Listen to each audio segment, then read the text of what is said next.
나주부TV 시청자 여러분 안녕하세요. 네, 휴일 잘 보내셨죠? 오늘 날씨가 아주 좋았으면 좋겠는데 약간 흐린 것 같아요. 그래도 가족과 피크닉 한번 다녀오셨기를 바라고요.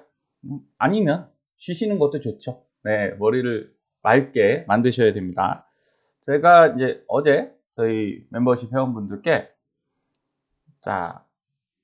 또 프리장 돌파했는데 하단의 매수 밴드까지 도달하지 않았고 올라가더라도 다시 밀릴 수 있다, 이 안내를 드렸어요. 그래서 이제 한번 여기 첫 번째 검노선 돌파 시도, 두 번째도 이렇게 시도를 한 거죠.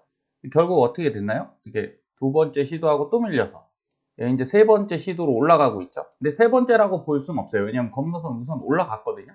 올라타서 지금은 이 위치까지 23.7까지는 23.5 22.7 정도 돼요. 22.7인데 여기를 뚫고 이 정도까지도 갈 수 있다고는 봅니다. 그런데 사실 이런 전망이 중요한 건 아니에요. 왜냐하면 전체적인 추세가 중요한 거잖아요. 그래서 아직은 돌파를 한 건 아닙니다. 이 120분봉상 상승을 하는 이런 모양새는 보이니까 나쁠 거 없죠. 그리고 여기 보시다시피 이평선 하나가 이렇게 가고 있는데 얘를 좀 뚫어줘야 돼요. 그래서 23달러가 상당히 중요한 위치가 또 되는 거고, 반등에 그렇습니다. 여기를 뚫고 올라가주면 또 여기 이제 C라인이라고 중요한 라인대가 있기 때문에 우선 검노선을 돌파하고 C라인은 돌파해 주는 게 좋아요. 이러면 반등 나올 수 있습니다. 근데 이제 좋은 시그널은 지금 검노선이 이렇게 하락을 하다가 이렇게 수평으로 가고 있죠. C라인도 하락을 하다가 이렇게 수평으로 갔습니다. 이럴 때 보통 반등이 나옵니다. 그래서 일부분까지는 반등을 할 수 있다. 이렇게 보시면 지금 매수해서 올라가면 매도하시는 게 낫겠죠. 그렇다고 추세가 상승이다, 이렇게 확정 지을 수는 없습니다. 그거는 지켜보셔야 되고, 지금 가격대가 되게 중요한 가격대라 그래요. 변곡에 딱 걸려 있기 때문에 이럴 때는 이렇게 경거망동하면 안 됩니다. 저 또한 조심하게 하고 있고요. 이 말씀을 꼭 드릴 거예요. 이 주가의 추세는요, 돌파해 줘야 될 때 돌파를 해야 돼요. 안 그러면 무너지고요. 또 지켜줘야 될 때 지켜줘야지, 안 그러면 돌파하라면 이제 뚫겠죠. 근데 지지를 못 해주면 또 밀립니다. 어쩔 수 없으니까 여러분들께서는 이 생각을 꼭 하셔야 돼요. 이렇게 국지전, 작은 영역에서 싸움도 잘 하셔야죠. 그런데 이제 큰 그림을 보고 싸움을 하셔야 된다. 그러면 제가 자금 관리 항상 말씀드리잖아요. 그 부분에 지금은 더 신경을 쓰셔야 됩니다. 그렇게 보는 이유는, 자, 월가 전문가 올해 미국 경기 침체 오지 않을 이유 10개, 뭐 이런 뉴스 나오죠. 카베칼이라는 분인데 잘하는 분이겠죠. 그러니까 이런 뉴스도 나올 테고. 그런데 또 한편에서 뭡니까? 미국 경기 침체는 온다, 다만 얇고 짧게. 의견이 다 달라요. 너무 많은 의견들이 상존하니까 이걸 맞추기는 정말 어렵죠. 근데 저는 좀 이렇게 생각합니다. 경기 침체는 올 거는 같아요. 뭐 데이터를 놓고 보기도 하지만 제일 중요한 건 우선 첫 번째 이 금리죠. 물가 CPI가 문제인 거예요. 최근에 연준 파월 의장이 디스인플레이션을 선포한 이유는 사실 그 원자재죠. 원자재들의 가격이 내려가고 있다. 유가나 뭐 이런 것들, 그런 걸 보고 했는데, 미국은 생산 중심입니까? 서비스 중심입니까? 제조업 국가가 아니죠. 서비스업 국가인데 앞불사, 근원 CPI, 초근원 CPI라고 하는 서비스 물가가 이제 올라 버렸어요. 그럼 무슨 얘기예요? 임금이 다 오른다는 얘기예요. 임금이 계속 오르면 물가 잡을 수가 없습니다. 이거. 그래서 1월 소비자 물가지수의 시장 화들짝. 결국은 원자재 물가나 이런 생산자 물가 지수가 내려간다고 하더라도 서비스 물가를 지금 못 잡기 때문에 올라갈 수밖에 없고요. 그럼 금리를 또 올려야 되는 이런 좀 아이러니컬한, 참 연준 뭐 하고 있나 이런 생각이 들 정도로 그런 그림이 나옵니다. 그런데 연준이 막강한 힘을 가지고 있지만 결국 인플레이션이 없는 그런 상황에서는 연준이 이 금융정책을 필 수 있죠. 그런데 인플레이션이 높으면 이게 만만치가 않아요. 연준이 할 수 있는 게 별로 없습니다. 그래서 지금은 인플레 핵심이 임금인데 이거를 못 잡을 것 같다. 그럼 결국은 침체는 오긴 오겠죠. 얇고 짧게든 어쨌든 올 겁니다. 그러니까 이런 거에 베팅 하시기보다는 뭐 안 올 수도 있죠. 하지만 상황상 올 확률이 70%면 거기에 맞춰서 네, 대비를 해야 될 것 같습니다. 그래서 이제 대부분의 경제학자들이 경기 침체 못 피한다고 하니까 이걸 믿고서 주식을 다 팔고 뭐 채권 뭐 갈아타고. 근데 채권도 지금 떨어지는 이유는 간단하죠. 네. 최근에 이제 국채금리나 이런 게 올랐었죠. 네, 이렇게 좀 호전이 됐었다가 좀 안정화되는 것 같다가 또 이렇게 무너졌어요. 결국 시장이 연준을 신뢰하지 않는 거죠. 예, 연준에서 야, 우리는 디스인플레이션을 생각하니까 예, 다시 좀 살아날 거야. 금리도 안 올릴 거야. 그러니까 채권에도 좀 투자하고 그래서 이제 다시 매수를 들어갔었는데 그때 이제 살아났죠. 채권 수익률이. 그러다 갑자기 이거 아닌데 이래 버리니까 어때요? 다시 무너지는 모습.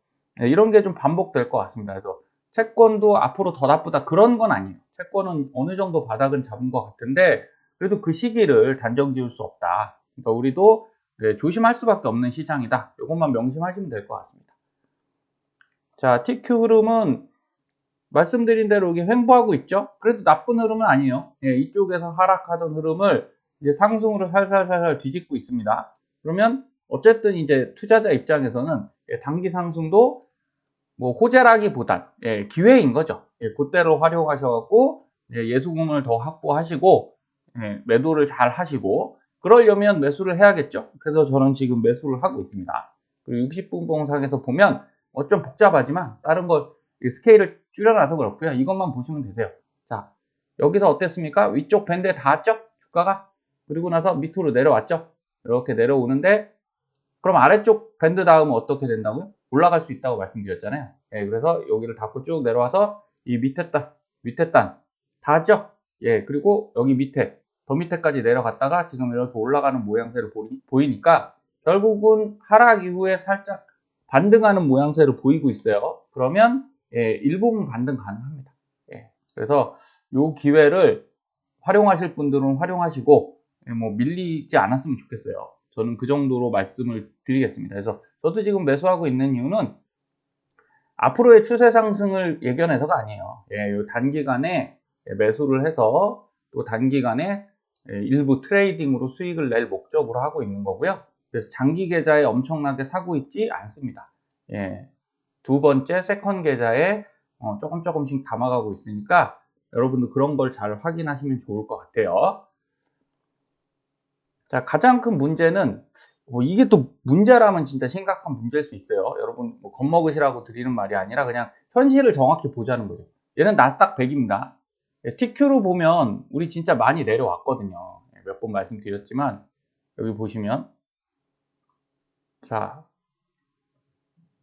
이게 TQ 일봉인데 바닥 다 와 보이잖아요. 이 회색은 거의 바닥 근처 왔다 뭐 이런 의미거든요. 그런데 나스닥 100에서 보면 그렇지가 않아요. 이게 문제라면 문제입니다. 자, 이게 닷컴 버블입니다. 닷컴 버블 때 요 차트인데 나스닥 100이다 보니까 어떻습니까? 여기 4816에서 795까지 마이너스 76.81이 내려왔어요. 자, 내려오는데 여기 보시면 이 중간 단계 있죠? 요 회색과 분홍색 요 단계 아래로 내려오면 하락이 되는 겁니다. 근데 하락할 때 여러분도 잘 아시겠지만 반등이 반드시 있다는 거죠. 그죠? 이렇게 엄청난 반등이 내려온 거에 어때요? 절반 정도는 반등하죠. 그리고 나서 쭉 내려와서 여기서는 이제 그 정도는 못 갔죠. 그리고 다시 내려온 다음에 요 하락폭 정확치는 않지만 이제 여기 머리에서 바닥에서 머리까지 잡으면 한 여기 절반 정도 반등은 하죠. 네, 여기서 이렇게 해서 반등을 합니다. 이런 반등은 계속 있습니다. 주가에서. 그럼 여기서도 내려왔다가 어때요? 또 절반까지 대략 반등하죠. 이런 모양새로 가기 때문에 여러분 이 반등 구간을 활용을 안 하시면 좀 어려워져요. 그냥 주구장창 하락하는 게 됩니다. 그러면 닷컴 버블처럼 하락할 거냐? 그렇게 보는 건 아니에요. 절대 그렇게 보는 게 아니라 이때도 그 기간을 활용하면 스윙으로 수익 낼 수 있다. 이 말씀을 드리는 거고 자 그럼 얘가 이렇게 회색 구간에 여기 또 스윙 밴드거든요. 예, 이 밴드 구간까지 내려왔잖아요. 그쵸? 여러분 여기 이렇게 내려왔죠?